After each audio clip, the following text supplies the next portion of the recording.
Merhabalar, Elif'in mutfağına hoş geldiniz. Bugün sizlere süt reçeli tarifimi paylaşmak istiyorum.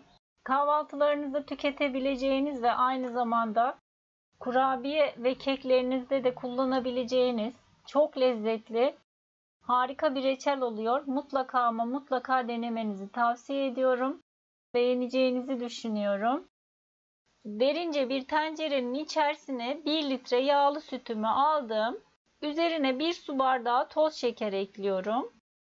Yağlı süt kullanmanızı tavsiye ederim. Yarım yağlı sütle bu kadar lezzetli olmayacağını düşünüyorum. Ve hatta açık süt kullanırsanız çok daha güzel olacaktır. Harlı ateşte sütüm kaynayana dek ve şekerim eriyene dek ara ara karıştırıyorum. Sütüm kaynamaya başladı. Ocağı en kısık ayara getiriyorum ve üzerine 1 silme çay kaşığı kabartma tozu ekliyorum ve sürekli karıştırıyorum. Bu aşamada sütünüz kabaracaktır. Sürekli karıştırmayı ihmal etmeyin ve derince bir tencereye koymanız da burada önemli. Çünkü çok kolay bir şekilde taşabilir.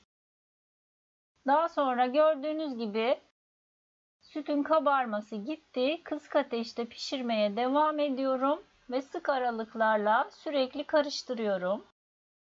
Kaynadıkça rengi ve kıvamı koyulaşmaya başlayacak bir süre sonra. Sık sık karıştırmayı ihmal etmeyin, dibine tutabilir. Bakın rengi koyulaşmaya başladı hafifçe. Kıvamı da koyulaşmaya başladı.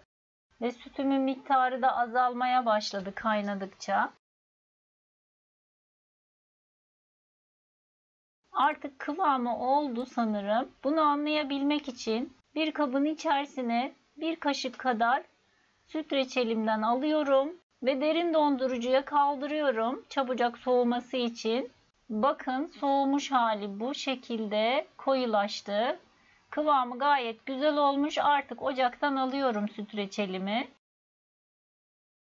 Reçelimi kısık ateşte ara ara karıştırarak tam 55 dakika kaynattım ve daha sonra ocaktan aldım.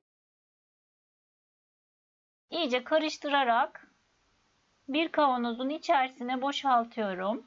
Bu ölçülerden çok da fazla çıkmıyor. Gördüğünüz gibi yaklaşık 250 mililitre kadar bir süt reçeli çıktı. Bakın bu şekilde. Soğumasını bekliyorum. Oda ısısına geldiğinde buzdolabına kaldırıyorum. En az 2 saat kadar buzdolabında bekletip daha sonra servis edebilirsiniz. Bakın soğumuş halini de görüyorsunuz. Koyuluğu da gayet güzel oldu. Süt reçelim artık servis için hazır. Umarım sizler de dener ve beğenirsiniz. Mutlaka denemenizi tavsiye ediyorum. Gerçekten çok lezzetli bir reçel oluyor. Kanalıma abone değilseniz yeni tariflerimden haberdar olabilmek için abone olup zile basarak bildirimleri açmayı unutmayınız. İzlediğiniz için teşekkürler.